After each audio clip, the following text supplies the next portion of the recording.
live trading kii tooska ah maanta waa Arbacaha 30 July ilaahay mahad oo dhan u sugnaatay sida arkaysaan trade-ka still waa live oo waa ku jirnaa asalkeena wuxuu 26 bib target-keena wuxuu 51 bib full target-ka already trade-ka hadda TB1 iyo TB2 wuuna siiyay almost 42 bib marka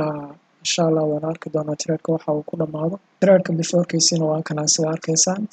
break even ma qaadan doono haddii dhaqaaqan uu xawli noqdo oo aan aragnay inuu riski xoogan uu jiro oo break even naga saari karo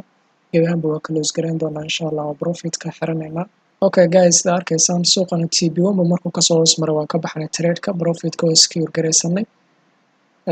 si aan u estimate gareeyay bay noqotay sida arkaysaan dhaqaaqa wuxuu noqday mid aad u xoogan all the way break even buu saari karaa trade-ka because of waxa weeye maanta still marka loo hadana halka buy ka soo bixin karaa laakiin insha Allah ma qaadan doono halka trade buu insha Allah maanta ku eegaya gebaanba waa done for the day